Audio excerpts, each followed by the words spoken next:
Hi, I'm Umbrigan Libris, and welcome to another look at the new 151.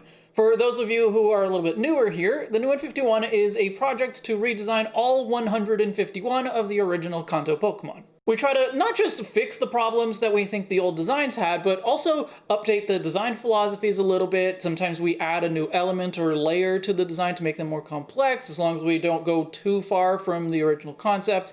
And sometimes we just do things that we think are going to look cool. I started the new 151 with my friend Infinipede all the way back in 2016, and since then we've had other friends join in and help out as well. If you want to see all of the designs that we've done so far, I have a whole playlist where I talk about our choices, or you can check out our Tumblr, new151.tumblr.com, which is where we post all of the new designs. We just posted Krabby and Kingler this week. For today's review, just by coincidence, I'm covering one family designed by each of us who are currently involved in the project, and even though I drew the final art for all of them, I think you may be able to tell a little bit of our individual design styles. Since we do this in Pokédex order, let's start with the Bellsprout line.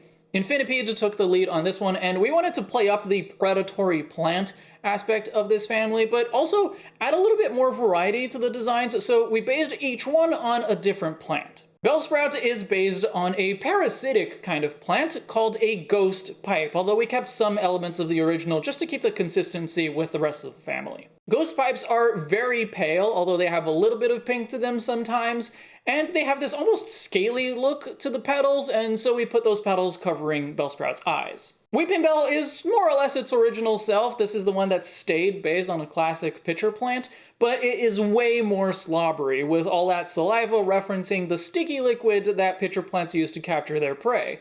The bugs are attracted by the smell, but then they fall in and they can't get out. I find OG Weepinbell super boring, but I actually really like the way that our take on it turned out. I find it quite charming. Oh, slobbery. Yeah, but I like it. It is gross. Yeah, but I like it. Victorbell is inspired by a specific kind of pitcher plant called a cobra plant, which has a bulbous sort of top as well as two leaves that stick out diagonally, which we used as basically your classic evil genius mustache. We also kept the stem consistent throughout with that root-like look. We thought that made more sense for grasping onto things like branches. Next up, let's have a look at Tentacool and Tentacruel. Another friend of mine, Banana Meteor, took the lead on this one, and her main idea was to play up the jelly part of jellyfish and give Tentacool and Tentacruel a bit of a jello angle. Tentacool's red gems, or whatever they're supposed to be, turn into cubes of jello, and they're purple to emphasize the poison type, but I don't know, maybe they're grape flavor too. The ridge on the back is a subtle nod towards the classic Jell-O mold shape, and the tentacles get purple tips and barbs on them also to really emphasize the poison aspect. Tentacruel gets the same kinds of changes with purple tips on the tentacles and the beak. The tentacles aren't barbed anymore because that would have made the design way too busy, but the beak does get the barbs, which helps to turn up the aggression that Tentacruel is known for. The cubes of Jell-O now have little bits inside of them, and the entire top dome takes the shape of those classic Jell-O molds. Not so subtle anymore, it's just straight up a jellyfish, or I guess a Jell-O fish. And last for today, I want to tell you about our designs for the Geodude line. This one was mine, and it was actually one that I was really excited to work on because I had the idea for it really early on in the project. Geodude and Graveler in particular are pretty bland designs that you don't really have much going for them besides the idea of a living rock. So I wanted to spice them up by putting the Geode back into Geodude. I make this joke every time I talk about these designs. I took some inspiration from Roggenrola, which is basically the Gen 5 reincarnation of Geodude anyway, and I think you can see that a little bit in the style of the eyes. I also looked a lot to Alolan Geodude and the rest of the line just for the style of the designs, like the simplified hands are just straight out of Alolan Geodude. I was also thinking about Minior and imagining a number of different colors for the crystals that would just be visually different. Graveler feels like a pretty natural progression from Geodude, especially considering how the originals look. The main difference is that I didn't add the extra set of arms. It always felt weird to me that you go from Geodude with one pair of limbs to Graveler with 3, even though one pair is barely noticeable, and then Golem has 2, and so I just scrapped the extra pair on Graveler. I'm really happy with how both Geodude and Graveler turned out. They are basically what I was envisioning for them all along.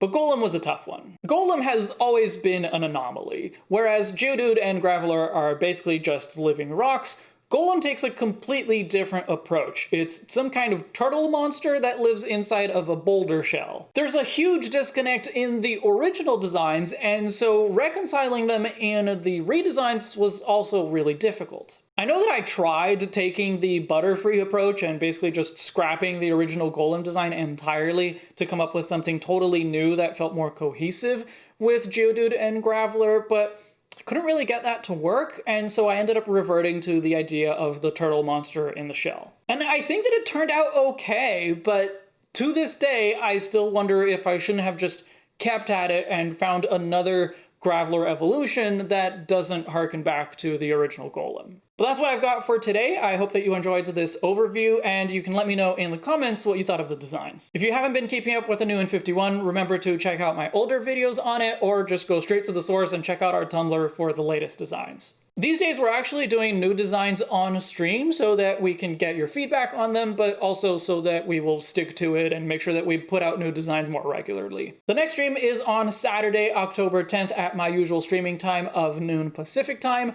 We'll be redesigning Voltorb and Electrode, and that's another one of mine that I've been wanting to work on for a while, so I hope we'll see you there. Thank you for watching, and thank you to all of my wonderful patrons, but especially luxury patron Ethan from Chicago. I'm Umbreon Libris. I'll see you in the next chapter.